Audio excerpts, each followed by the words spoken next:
Hello' everyone, নমস্কাৰ। অসমীয়া পাকঘৰৰ অন্য এটা ৰেচিপি ভিডিঅ'লৈ আপোনালোক সকলোকে পুনৰবাৰ আদৰণি জনাইছোঁ। আজি আপোনালোকৰ মাজলৈ লৈ আহিছোঁ কলৰ কেকৰ এটা ৰেচিপি। একেবাৰে কম সামগ্ৰী লৈ মই এই কেকটো বনাইছোঁ। এতিয়া আহকচোন চাওঁ কি ধৰণে মই এই কেকটো বনাইছোঁ।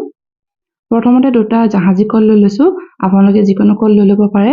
একাপ ময়দা, আধা কাপ চেনি, আধা কাপতকৈ অকণমান কম ৰিফাইন তেল লৈছোঁ, এচামুচ বেকিং পাউডাৰ, আধা চামুচ বেকিং ছ'ডা আৰু অকণমান নিমখ লৈ লৈছোঁ। কলটো গুচাই সৰু সৰুকৈ কাটি লৈ লৈছোঁ আৰু এটা মিক্সাৰ জাৰত দি লৈছোঁ। লগতে চেনিখিনিও দি পিনি ব্লেণ্ড কৰি লৈ লৈছোঁ। কলখিনি ধুনীয়াকৈ ব্লেণ্ড কৰা হৈ গৈছে। এতিয়া এইদৰে এখন চালনীৰ সহায়ত ময়দা, বেকিং পাউডাৰ, বেকিং ছ'ডা আৰু অকণমান নিমখ এই গোটেইখিনি চালি লৈ লৈছোঁ। এই ধৰণে চালিলে গোটা কিবা থাকিলে ৰৈ যায়।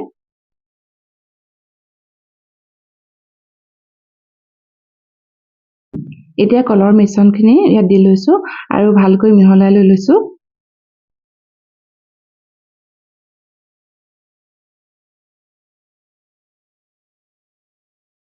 ৰিফাইন তেলখিনিও দি দিছোঁ আৰু ভালকৈ ফেটি লৈছোঁ।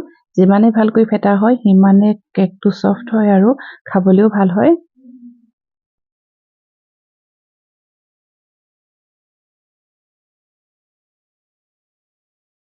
ফ্লেভাৰৰ কাৰণে অকণমান ভেনিলা এচেঞ্চ দি লৈছোঁ। এইটো অপচনেল হয়, আপোনালোকে নিদিলেও কোনো কথা নাই। ভালকৈ মিহলি কৰি ল'লোঁ আৰু কেক বনাবৰ কাৰণে মিশ্ৰণখিনি ৰেডি হৈ গৈছে। এতিয়া কেক বনাবলৈ লোৱা বাতিটোত অকণমান ৰিফাইন তেল দি লৈছোঁ আৰু এডাল ব্ৰাছৰ সহায়ত চাৰিওফালে লগাই লৈ লৈছোঁ।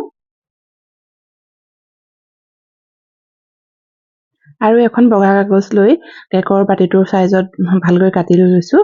আপোনালোকে কাগজ নিদি ইয়াত ময়দাও দিব পাৰে। অকণমান ময়দা চাৰিওফালে লগাই দিলেও হৈ যায়। এতিয়া কেকৰ মিশ্ৰণখিনি পাত্ৰটোৰ ওপৰত ঢালি দি দিছোঁ।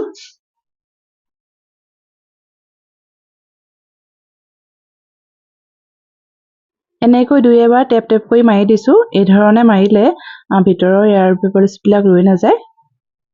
এতিয়া এটা কুকাৰ গেছত বহাই লৈছোঁ আৰু অকণমান নিমখ দি দিছোঁ আৰু এডাল ষ্টেণ্ড দিছোঁ। ষ্টেণ্ডডালৰ ওপৰত কেকৰ বাতিটো বহাই দি দিছোঁ। আপোনালোকে ইয়াত নিমখ নিদিলেও হৈ যায়, অকল ষ্টেণ্ডডালতে বহাই দিব পাৰে কেকৰ বাতিটো। এতিয়া গেছৰ ফ্লেমটো একেবাৰে কমাই ৰাখি কুকাৰৰ ঢাকনিখনৰ চিটিটো এৰুৱাই ঢাকনখন মাৰি দিছোঁ।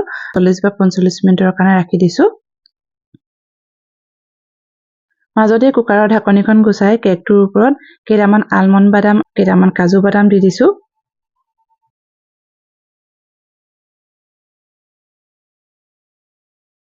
আকৌ ঢাকনিখন মাৰি দিছোঁ।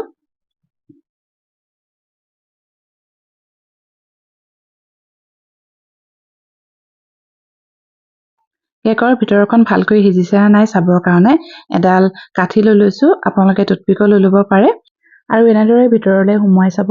যদিহে মিশ্ৰণখিনি লাগি আহে তেতিয়া গম পাব কেকটো ভালকৈ সিজা নাই।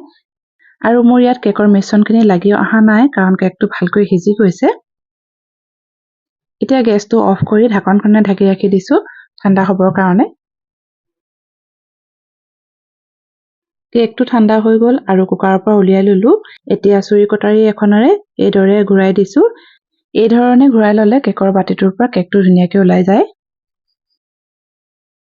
এতিয়া এখন প্লেটত কেকটো উলিয়াই দিছোঁ আৰু ইয়াত দেখিছে কেকৰ বাতিটোৰ পৰা কেকটো ধুনীয়াকৈ ওলাই গৈছে আৰু কেকটোত লাগি থকা কাগজখিলাও আঁতৰাই দিছোঁ। এয়া দেখিছেনে কেকটো ইমান ধুনীয়া আৰু ছফ্ট হৈছে, খাবলৈও খুব ভাল হৈছিল। আপোনালোকে এইদৰে এবাৰ কলৰ কেক বনাই খাই চাব। খাবলৈ খুব টেষ্টি আৰু হেল্ডিও হয়। ৰেচিপিটো চাই যদিহে ভাল পাইছে লাইক, কমেণ্ট আৰু শ্বেয়াৰ কৰিব আৰু শেষলৈকে মোৰ এই ভিডিঅ'টো চোৱাৰ কাৰণে আপোনালোকলৈ বহুত বহুত ধন্যবাদ।